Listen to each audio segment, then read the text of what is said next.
어떤 사람은요, 만나서 몇 마디 얘기를 해보면 짜증나는 사람이 있어요. 이 사람하고 이 얘기하면 짜증나는 사람. 근데 어떤 사람은 만나면요, 굉장히 마음이 시원한 사람이 있어요. 예, 왜 그럴까요? 우리 안디옥 교회 우리 성도분들은 서로 만났을 때 참 마음이 시원하게 서로를 위로하고 격려하는 관계가 될 수 있기를 바랍니다. 어떤 예배는요, 짜증나는 예배가 있어요. 도대체 목사님 무슨 소리를 하는지, 그리고 도대체 은혜가 안 되는 예배가 있어요. 근데 어떤 예배는 우리 마음에 시원함, 뭔가 막혔는데 그게 뚫어지는 듯한 그런 은혜로운 예배가 있어요. 여러분, 오늘 예배가 그런 시원함 예배가 될 수 있기를 주님의 이름으로 축복합니다. 요즘 애들이 어른 무서운 줄 모른다, 이런 표현을 우리가 너무 자주 쓰고요. 그리고 실제로 요즘 세대의 젊은 사람들이 옛날 우리가 자랄 때보다 굉장히 겁이 없는 세대인 것은 틀림이 없는 것 같아요. 그래서 그런 얘기들을 많이 합니다. 그런데 애들만 그런가, 제가 그 이야기를 들었을 때 그렇지 않다는 거예요. 요즘은 애고 어른이고 무서운 게 없는, 누구를 두려워하거나 무서워하지 않는 시대에 우리는 살아가요. 옛날에 이런 사람들을 일컬어서 이렇게 이야기했어요. 하루 강아지가 범 무서운지 모른다, 그런 표현을 많이 썼어요. 그런데 요즘은 제가 생각해 볼 때 너나 할 것 없이 전부 하루 강아지들이에요. 여러분, 옛날에는 존경받는 직업 중에 하나가 학교 선생님이었습니다. 저도 저희 아버님이 저에게 이렇게 이야기를 했어요. 너는 여러 가지 면에서 내가 너를 길러봤더니 너는 학교 선생님을 하면 너 성격에 딱 맞는다, 그렇게 이야기를 했어요. 근데 그때는 그게 굉장히 이상하게 싫더라고요. 예. 그런데 요즘은 학교 선생님 존경받는 직업이 아니고 요즘은 힘든 직업군에 바뀌었습니다. 힘든 직업군으로. 왜냐하면 아이들이요, 선생님 말을 안 듣는 정도가 아니고 때로는 아이들이 선생님을 때리는 시대가 되었기 때문에 그래요.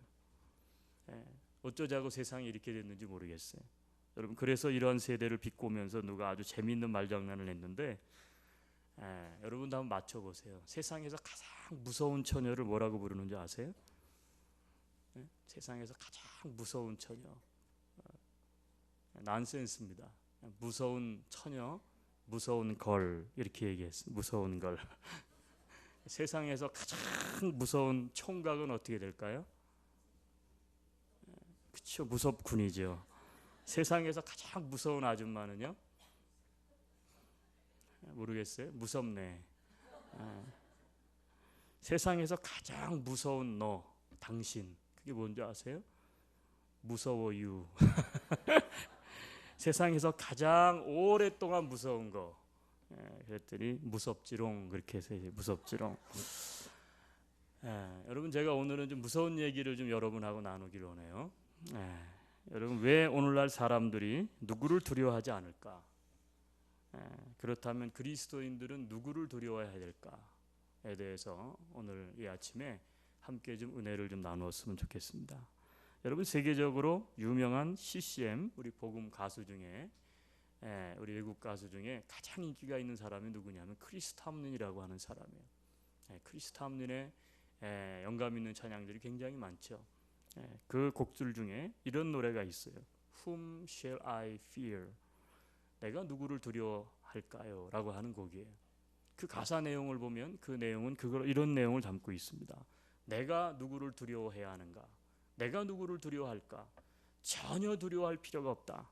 왜냐하면 주님이 나와 함께 계시기 때문에, 주님의 군대가 나와 함께 하시기 때문에 나는 결코 두려워하지 않는다 라고 하는 가사말이 담겨져 있는 곡이에요. 여러분, 세상에 두려울 것이 없죠. 하나님 우리를 지켜주시니까. 믿으십니까? 오늘도 삶의 현장 가운데 이런저런 고민 가지고 있다가 나온 분들이 있다면 주님이 우리를 지켜주시고 우리와 함께 하세요. 그러니까 두려워하지 말게 되기를 바랍니다. 너무 은혜로운 찬양이에요. 그런데 제가 이 찬양을 듣다가 이런 생각을 했어요. 그래? 우리가 하나님이 나와 함께 하시니까 이 세상에 두려워할 것이 없구나. 그래? 참 맞는 얘기인데. 그러다 이런 생각을 했어요. 그렇기 때문에 우리는 단 한 분을 두려워할 줄 알아야 된다라는 거예요. 하나님이 나와 함께 계시기 때문에 세상에 그 어떤 것도 두려워할 이유가 없어요. 주님이 나를 도우시니까. 그런데 역설적인 이야기인지 모르겠지만 우리가 두려워해야 될 분이 한 분 계시다는 거예요. 그분이 누굴까요? 바로 그분이 나와 함께 계시는 그 하나님. 우리가 다른 것은 두려워하지 않아도 여러분 하나님, 그 하나님은 두려워할 줄 아는 그러한 사람들이 되어야 될 줄 믿습니다. 예. 그래서 얼마 전에 나누었던 말씀이에요. 우리가 하나님을 두려워하는 것에 대해서. 요즘 그런데 세상이 하나님을 두려워하지 않습니다. 제가 기도 중에 다시 제 마음속에 이 말씀을 나누라는 감동을 제가 느꼈어요. 주셨어요. 여러분, 그래서 오늘 다시 한번 이 말씀을 좀 나누기 원합니다. 원래 인간은요, 처음부터 하나님을 두려워하지 않았습니다. 성경은 이것을 굉장히 잘 이야기해주고 있어요. 처음부터 하나님을 두려워했다면 여러분 하나님을 대적하지 않았겠죠. 그렇기 때문에 하나님을 두려워하는 것이 뭐냐? 여러분 하나님을 두려워할 줄 아는 것, 하나님을 향해서 내가 하나님에 대해서 두려워할 줄 아는 마음, 여러분 그것이 뭐냐? 그것이 곧 믿음인 거예요. 믿음. 여러분 바른 믿음을 가지고 살아가는 신앙인의 가슴 안에는 진정으로 하나님을 두려워하는 마음이 있어야 한다는 거예요. 예. 자, 우리가 먼저 하나님을 두려워한다라고 이야기했을 때에 이 용어를 좀 잘 정리를 좀 했으면 좋겠어요. 여러분 하나님을 두려워한다라고 하는 이 말은 성경에 어떻게 나오느냐면 경외한다, 경외하다라고 하는 단어로 표현되고 있어요. 하나님을 경외한다, 하나님을 두려워한다는 거예요. 여러분 이 경외라고 하는 단어는 무엇입니까? 경외라고 하는 단어는요, 하나님을 두려워해서 진실로 하나님을 내가 두려워하면서 진실로 하나님을 공경하는 태도나 마음가짐을 이야기해요. 이게 정확한 의미예요. 하나님을 두려워하면서 내가 하나님을 공경해 그런 마음 혹은 그러한 태도, 이것을 경외다 이렇게 이야기해요. 그러니까 단순히요 막 무서워가지고 벌벌 떠는 포비아라 그러죠. 포비아, 공포심하고는 다른 거예요. 공포하고는 다른 거예요. 하나님을 두려워하는 것, 하나님을 경외하는 것은 무서워서 단순히 벌벌 떠는 그런 것이 아니고요, 무섭지만 하나님이, 두렵지만 그럼에도 불구하고 그 하나님이 내 심령으로 공경하는 거예요. 그러한 마음가짐, 그러한 태도를 가리켜서 하나님을 내가 경외합니다 라고 하는 거예요. 여러분 그렇다면 왜 오늘날 우리가 살아가는 이 세상은 하나님을 경외하지 않는 이러한 어떻게 보면 병적인 현상들이 계속해서 넘쳐나고 있는 것일까요?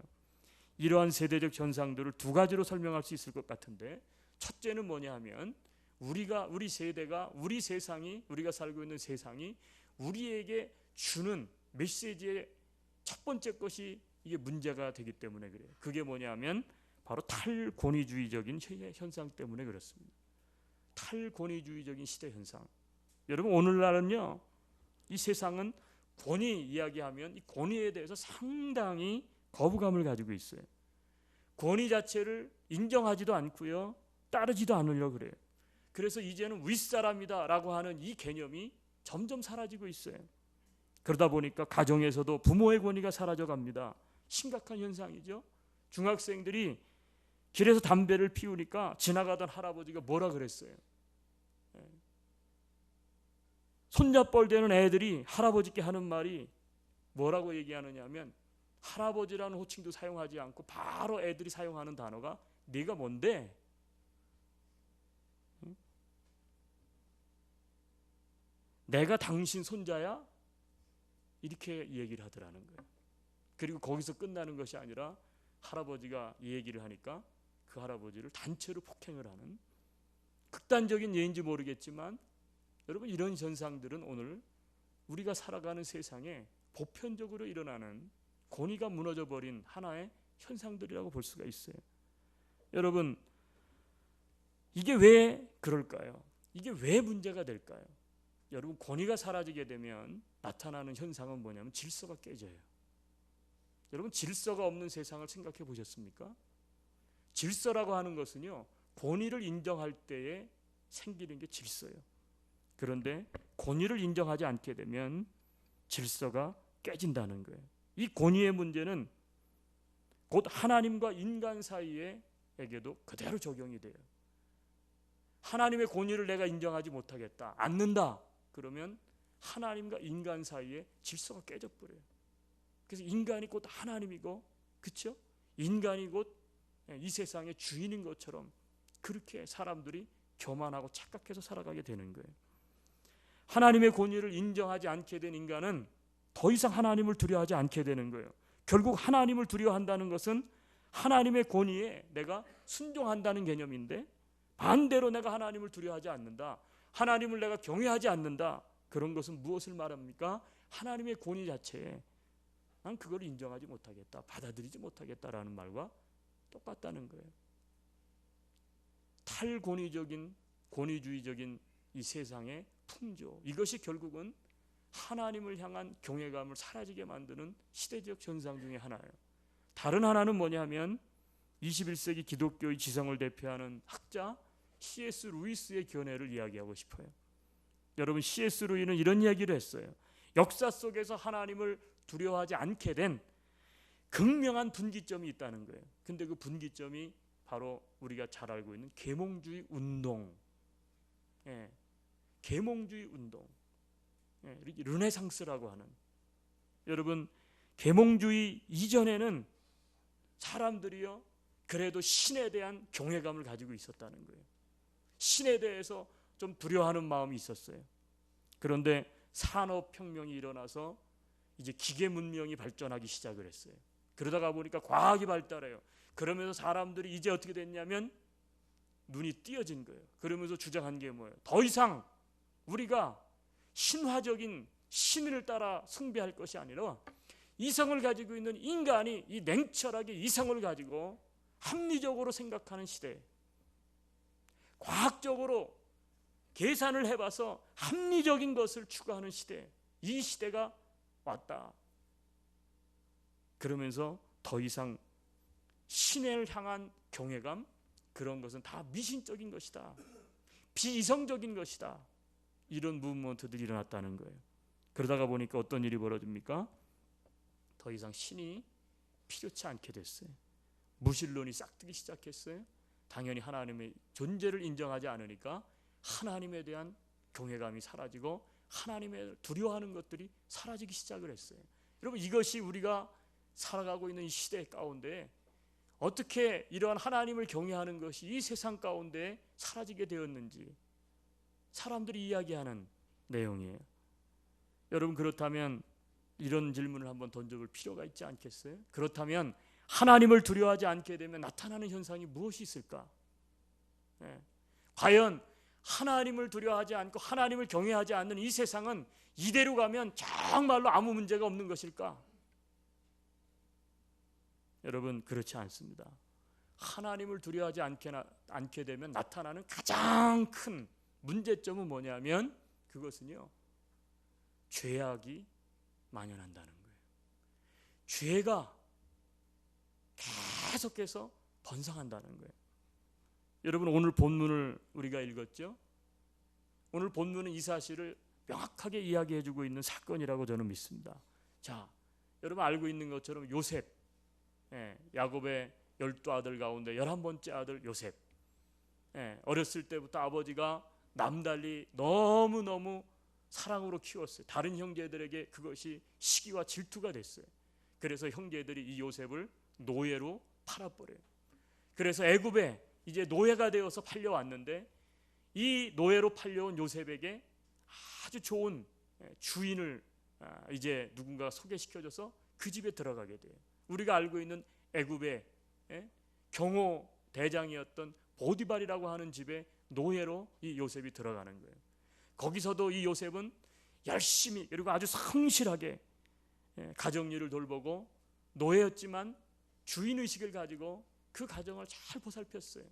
보디발이 가만히 보니까 다른 노예하고는 다른 거예요. 그래서 이 요셉에게 하여튼 노예로서 누릴 수 있는 최고의, 한마디로 말하면 권위를 그에게 보장해줘요. 그 집안의 모든 것을 다스리는 총무가 된 거예요. 총무. 그런데 어느 날 보디발의 아내가 요셉을 유혹합니다. 한 번만 동침하자는 거예요. 그러면서 하는 얘기가, 누가 알겠느냐, 이 집에는 지금 너와 나 둘밖에 없는데. 유혹하는 거예요. 여러분, 만약에 요셉이 이 여주인의 간청을 들어주었다면 요셉도 생각을 했을 거 아니에요. 만약에 자기가 그 여주인과 함께 동침을 했다면, 여러분, 지금 자기는 노예예요. 노예. 여전히 총무지만 여전히 자기의 신분은 노예예요. 그러면 이런 생각도 했을 법하지 않겠어요? 이 여인의 간청을 들어주었다면, 야, 내 인생이 바뀔 수 있는 기회가 있지 않을까. 아마 그렇게도 생각을 했었을 거예요. 주인 보디발의 신뢰와 더불어 이제는 그의 부인도 자기의 성공을 위해서 자기가 이용할 수 있는 그러한 기회가 왔기 때문에 그래요. 그런데 요셉은 이 여인의 유혹을 단칼에 딱 잘라버려요. 오늘 성경을 우리가 읽어보면 우리는 이 요셉이 어떻게 해서 이 죄악의 유혹으로부터, 이 정말 집요한 유혹으로부터, 그렇죠? 이 은밀한 유혹으로부터 이것을 단칼에 거절할 수 있었는지, 어떻게 거절할 수 있었는지, 그 이유를 두 가지를 발견할 수 있게 돼요. 여러분, 성경 9절을 다시 한번 가보겠습니다. 자, 9절에 보면, 자, 요셉이 이렇게 이 여인을 향하여 이야기해요. 자, 9절 한번 같이 읽습니다. 시작. 이 집에는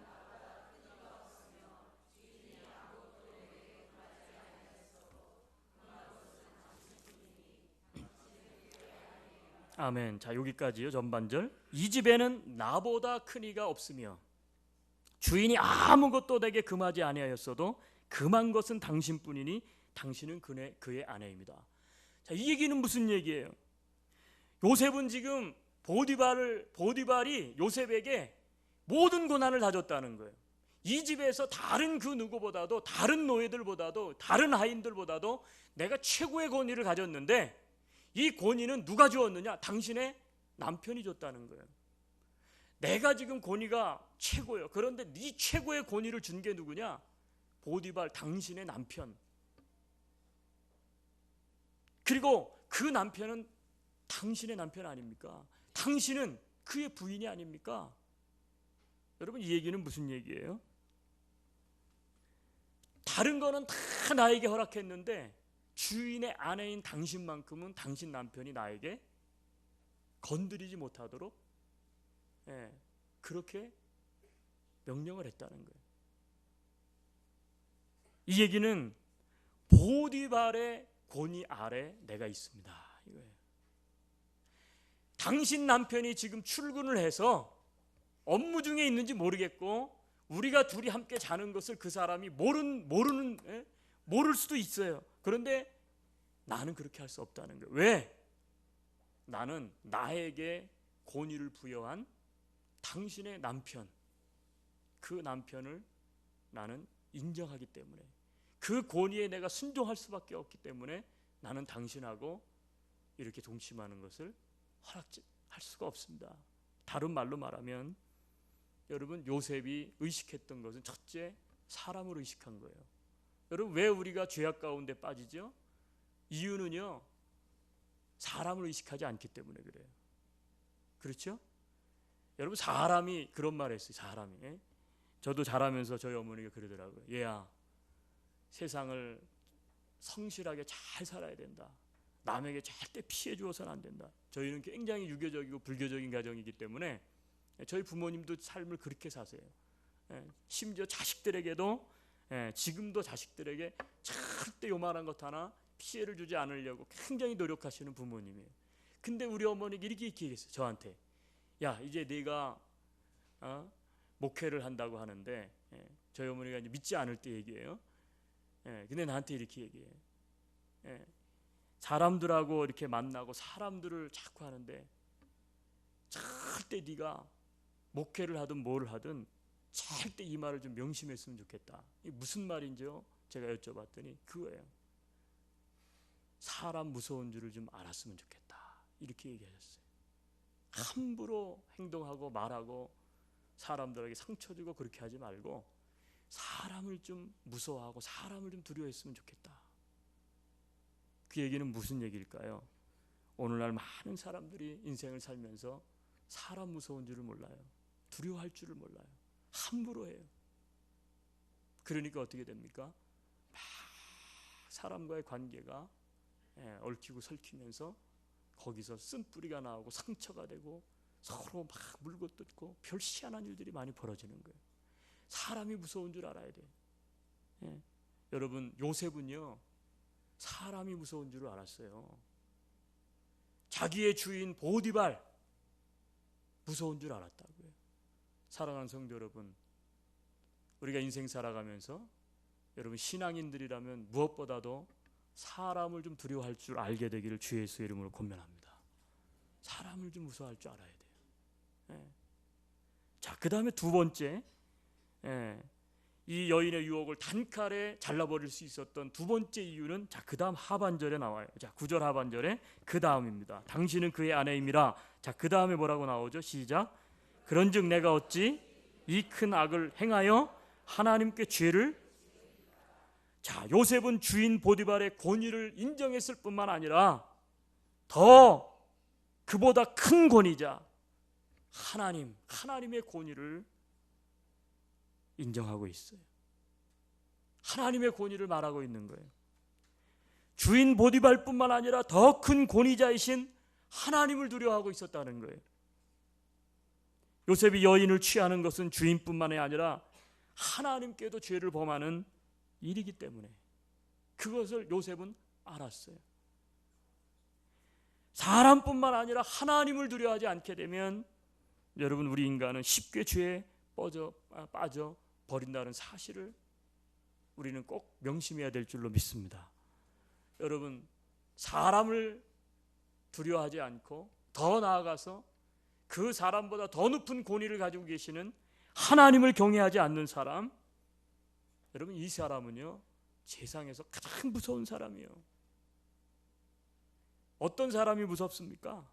힘 있고 권력 있고? 아니에요. 여러분, 그 사람보다 진짜 무서운 사람은요 사람을 무서워할 줄 모르고 더 나아가서 하나님을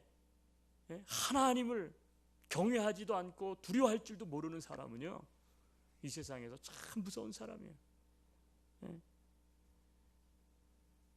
여러분, 그러므로 우리가 마땅히 가져야 할 마음은 뭡니까?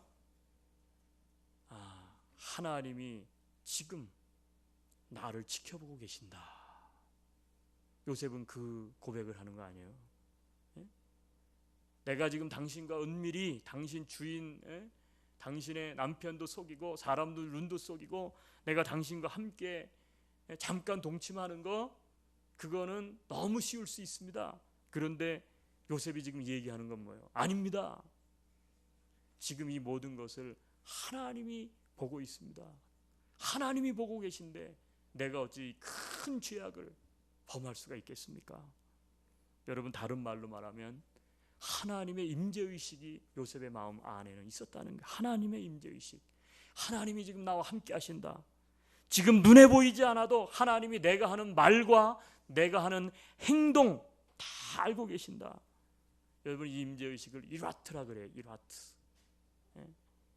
근데 이 말은 하나님이 지금 나와 함께 여기 계시다라는 뜻이에요.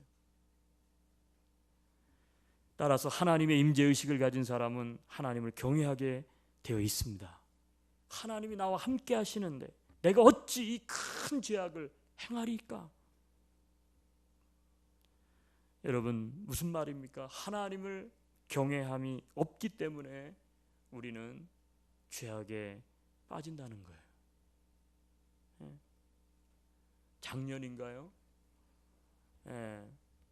제주도 모 지검장이 밤만 되면 변장을 하고 여자들을 따라다니고 음란한 행위를 하다가 경찰에 붙잡혀서 큰 소란이 되었어요. 붙잡혔는데 처음에는 저거 자기가 아니라는 거예요. 자기는 그런 짓 안 했다는 거예요. 내가 왜 그러느냐는 거예요.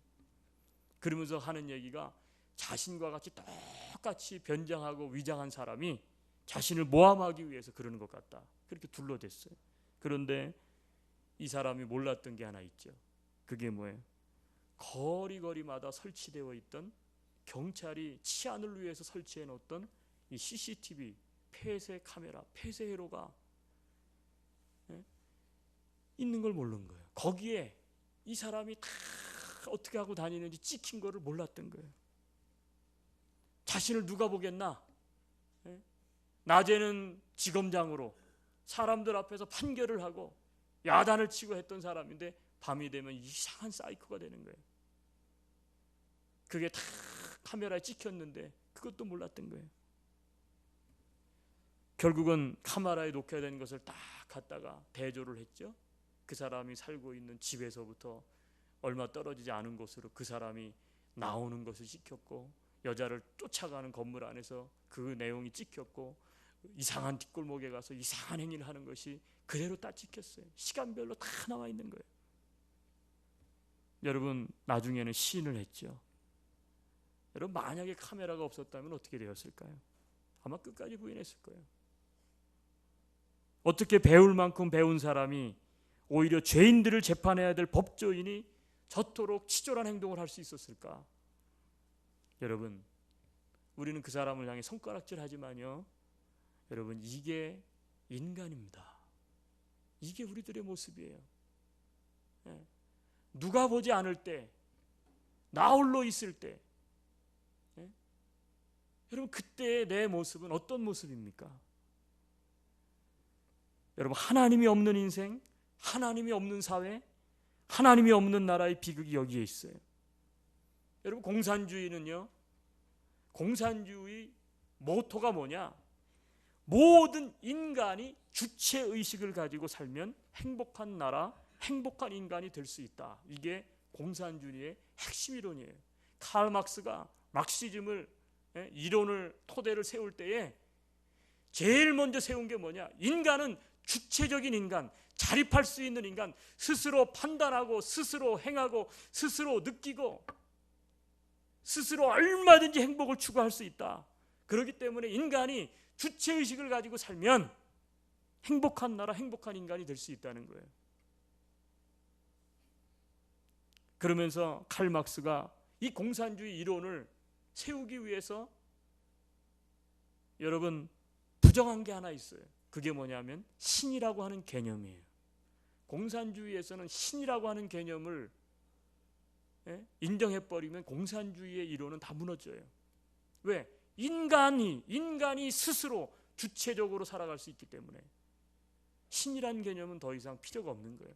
그러니까 공산주의는요, 사회의 가장 큰 악이 뭐예요? 그건 종교예요, 종교. 그건 아편과도 같다 그랬어요. 그래서 공산주의가 들어가는 곳은요, 하여튼 종교가 탄압이 됩니다. 어떤 종교든 마찬가지예요. 우리 기독교인들이 얼마나 많이 죽었어요, 공산주의자들한테.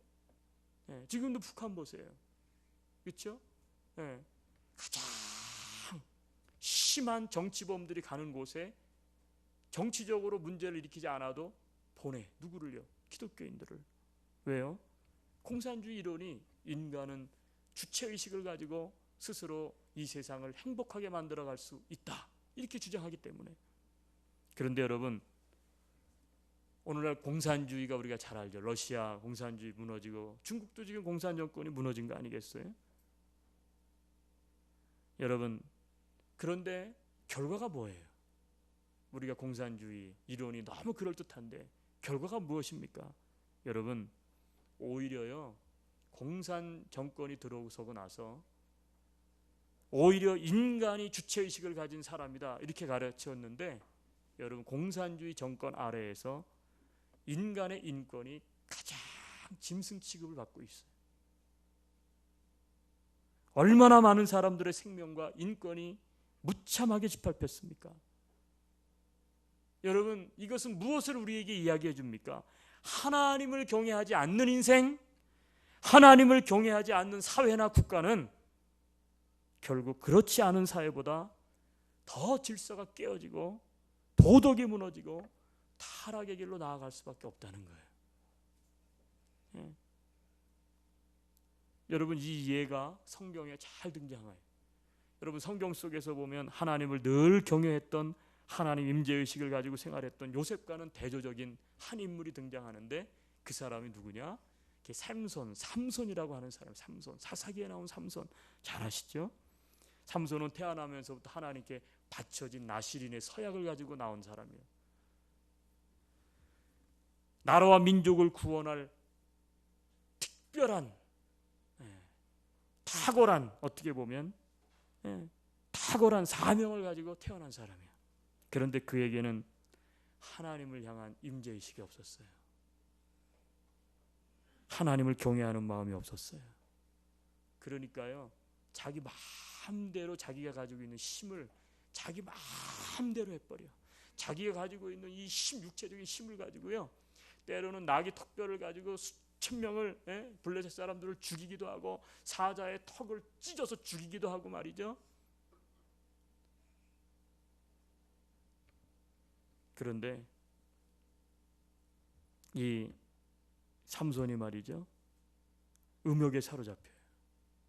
그러니까 이 여자 저 여자 계속 건드리는 거예요. 그러다가 들릴라라고 하는 여인, 성경에는 기생으로 나오죠. 기생, 매춘부요. 어떻게 보면 이 기생에게 마음이 사로잡혀 버려요. 결국 나중에 어떻게 됩니까? 블레셋 사람들에게 사로잡혀서 두 눈이 다 뽑혀져 버려요.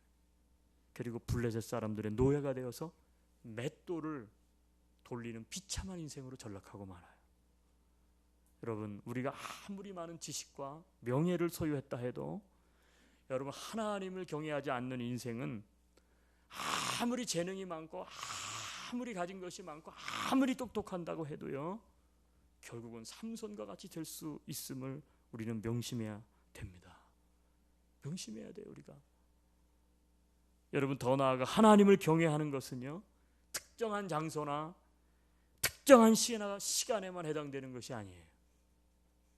여러분, 우리가 어렸을 때 교회 가면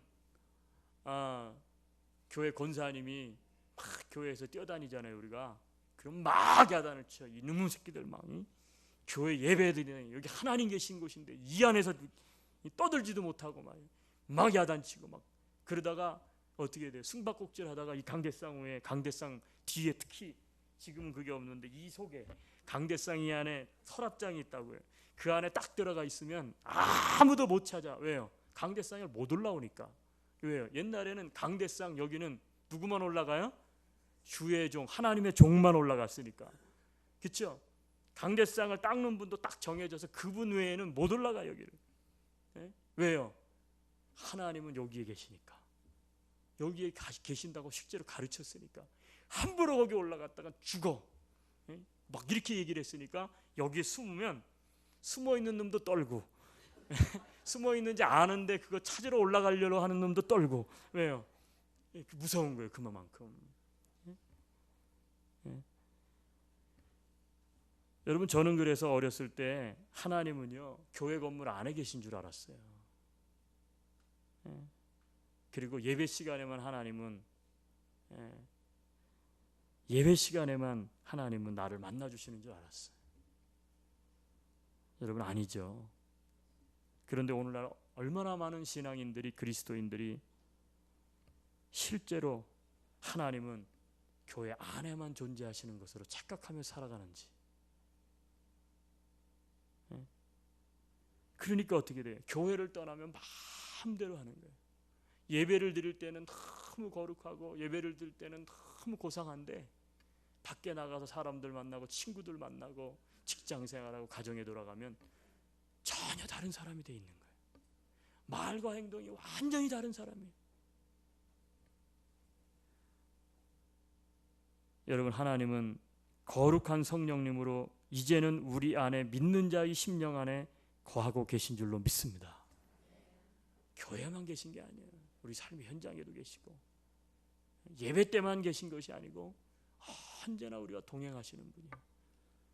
이것이 바로 하나님의 임재의식이라고 하는 거예요.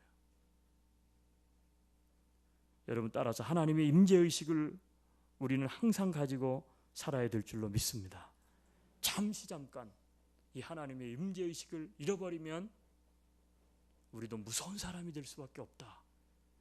여러분 그것을 꼭 붙잡아야 돼요. 거기에는 목사도 예외가 될 수 없고, 거기에는 장로도 예외가 될 수 없고, 거기에는 믿음이 좋다는 사람도 예외가 될 수 없어요. 선하게 산다고 하는 사람도 예외가 될 수 없어요. 여러분 대표적인 사람이 누굽니까? 다윗이요, 다윗. 여러분 다윗 보세요. 얼마나 신실하고 충실한 하나님의 사람입니까? 그런데 다윗도 하나님을 향한 경외감이 잠시 없었을 때가 있어. 그때가 바로 밧세바를 범할 때요. 얼마나 경악스러운 흉계를 꾸몄습니까? 자기의 죄악을 감추기 위해서 충성스러운 밧세바의 남편 우리아를 말이죠, 전쟁터로 내보내가지고 죽도록 그렇게 사주해요. 음모를 펼쳐요. 나단 선지자가 이 사실을 가지고 와가지고 막 꾸짖으니까 그때 다윗이 뭐라고 고백했어요? 내가 잠시 눈이 멀었다. 내가 잠시 눈이 멀었다는 거예요. 무슨 눈이 멀었다는 거예요?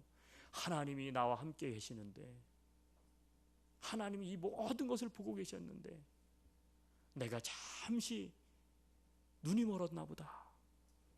그러면서 하나님 앞에 내가 큰 죄를 저질렀노라, 이렇게 고백을 해요.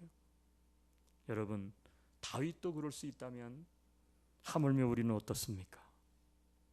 여러분 우리는 언제든지 하나님이 나와 함께 계신다, 나의 모든 생각과 나의 모든 행동을 알고 계신다, 그러므로 우리가 두렵고 떨리는 마음으로 하나님을 경외하는 경외심을 가지고 살 때에 여러분 우리는 비로소 신실하게 인생을 살아가게 될 줄로 믿습니다. 여러분 제가 성경을 한 두 군데 같이 찾기 원하는데, 자 마태복음 10장 28절 우리 성경을 한번 보겠습니다. 마태복음 10장 28절.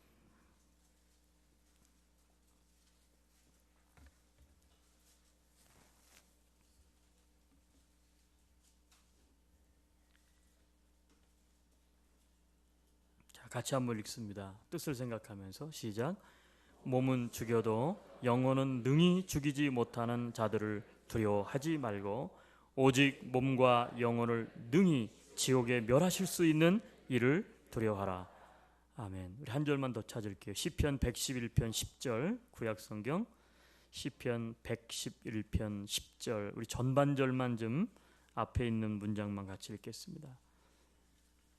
시편 111편 10절.